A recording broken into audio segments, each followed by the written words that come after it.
제가 겪었던 무서운 일을 하나 말씀드릴까 합니다. 그날따라 피곤했는지 주말에 낮잠을 자면서 정신없이 꿈나라를 헤매고 있었습니다. 얼마나 지났을까? 자고 있던 저는 갑자기 몸이 가벼워지는 느낌이 들더니 눈을 떴어요. 주위는 어두워져 있었고 무심코 본 벽시계는 새벽 2시를 가리키고 있었습니다. 이상하네. 오늘따라 몸이 가볍고 기분이 좋네? 그때였습니다.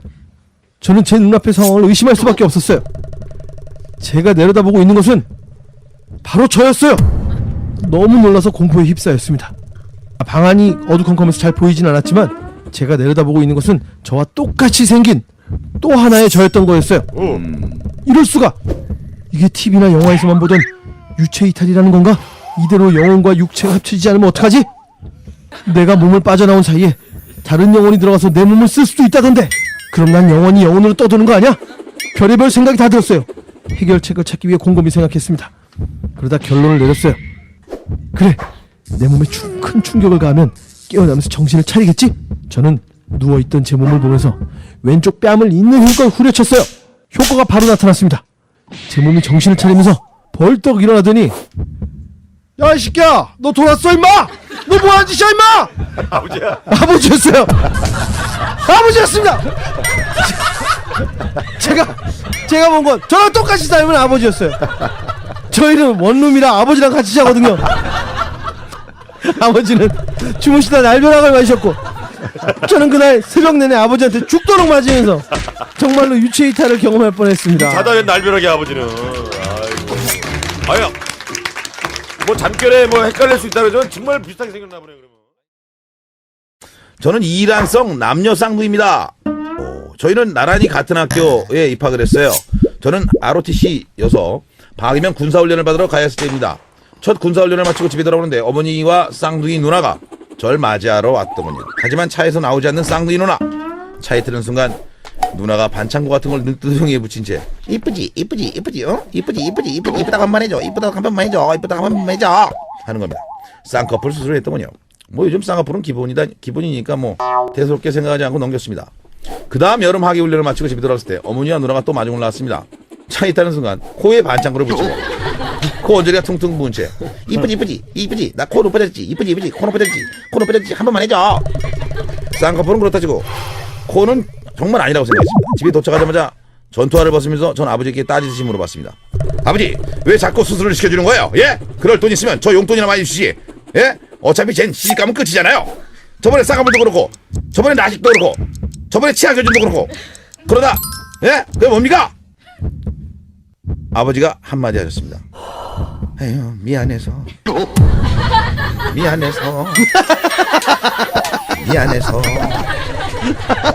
내가 미안해서 그래. 미안해서. 애비가 미안해서 그래. 애비가 미안해서. 네 누나한테 미안해서. 애비가 태어나서부터 지금까지 쭉 미안해서. 돈 벌어서 이제야 사정되는구나. 엄마와 저는 주위의 눈을 신경 쓰지 않아도 되는 집에선 굉장히 프리한 차림으로 지냅니다. 그날도 평소처럼 신축성 있고 보온 효과 좋고 건강에도 좋은 황토 내복을 쌍둥이처럼 나눠 입고 늦은 저녁 소파 밑에 널브러져 얼굴에 팩을 붙인 채 TV를 보고 있었어요. 드라마에 몰입해 있던 엄마와 저는 무방비 상태로 그렇게 대자로 누워 있었습니다. 그때였어요. 철커덕 문 여는 소리가 들렸습니다. 엄마와 저는 뭐 술 마시러 나갔던 오빠가 들어오는 거겠지. 대수롭지 않게 생각하고 들어누워 누웠어요. 아니 그런데 오빠는 혼자가 아니었어요. 오빠는 술이 떡이 된 친구를 길거리에 버려둘 수 없어 집까지 데려온 거였습니다. 술이 취해 제정신이 아닌 상태였지만 그래도 관연한 처녀가 집에서 쫙 달라붙는 똥색 내복 바람으로 있는 게 부끄러웠던 저는 엄마와 함께 황급히 자리를 피했어요. 그리고 다음날 엄마와 저 오빠 그리고 오빠 친구는 앞집 밥상에 앉았습니다. 술이 취했으니 설마 기억 못하겠지? 눈이 완전 풀려서 제대로 보지도 못했을 텐데 뭐. 전 이렇게 생각하며 밥을 한술 뜨려는데 술이 깬 오빠 친구가 그렇게 말했어요. 오빠에게. 야, 나 니네 집에 들어오는데 인삼 봤다. 꿈인지 모르겠는데 인삼들이 막 돌아다녔어. 하나도 아니고 둘이 둘 다 몇 년 먹은 살찐 인삼 같았는데. 휴게소 화장실에서 소변을 보고 있는데 심상치 않은 아저씨 한 분이 엉기적 들어왔습니다. 아저씨는 얼굴빛이 초록빛으로 입술을 부들부들 떨면서 들어왔습니다. 그러나 이미 변기 안은 만원. 아저씨는 한 칸 한 칸 똑똑똑을 하며 죽어가는 듯이겠습니다. 사람 이 안에 제발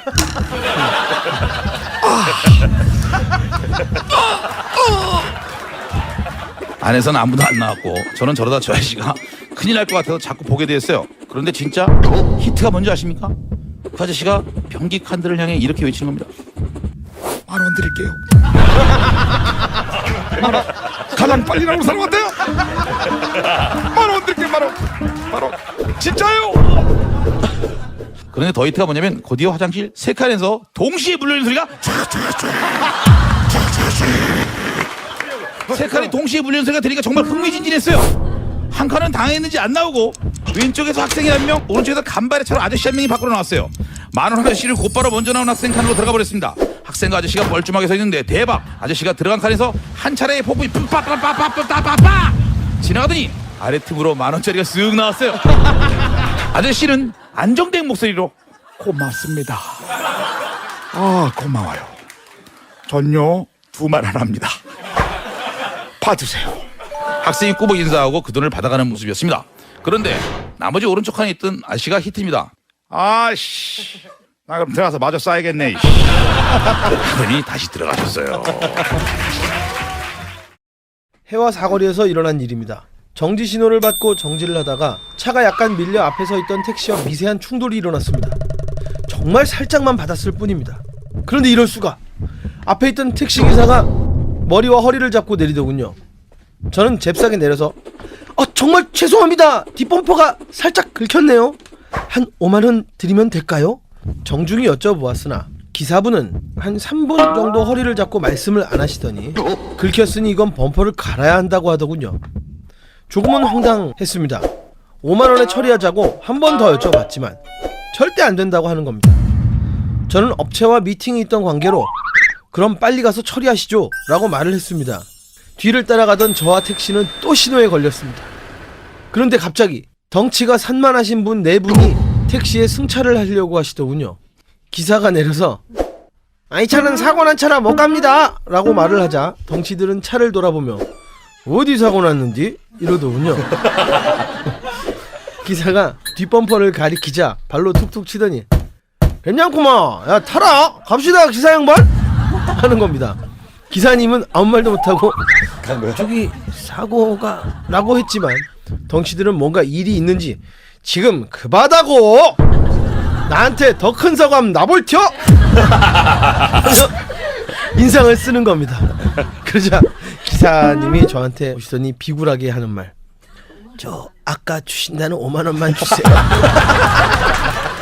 그래서 저는 30,000원만 줘서 처리를 했습니다.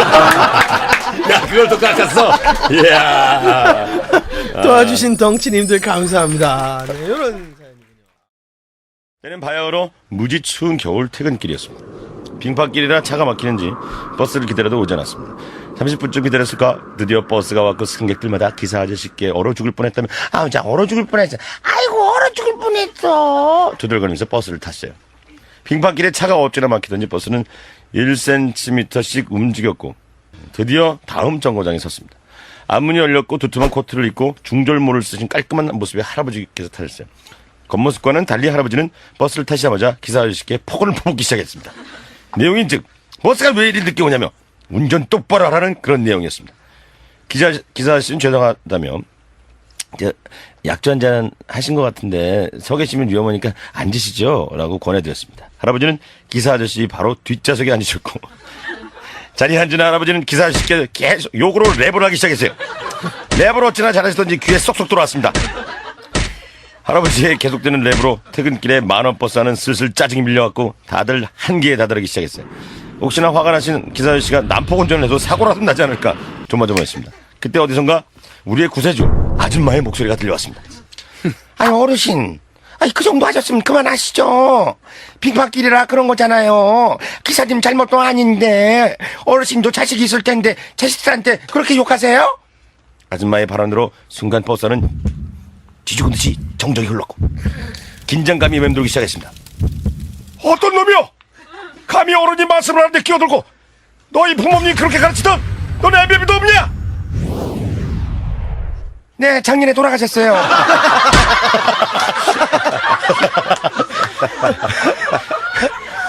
아줌마의 재치에 순간 승객들이 막 피식피식 웃기 시작했어요. 당황한 아버님께서는 더더욱 언성을 높이며 비꼬는 말투로 말씀하셨습니다. 아주 잘나셨어요. 어디 좋은 대학이라도 나왔나 보지? 어쩜 그렇게 말을 잘하 그래? 네, 서울대학 나왔어요. 더 이상 할 말이 없어진 할아버지는 좋은 대학교 나와서 그런가 말을 잘하네.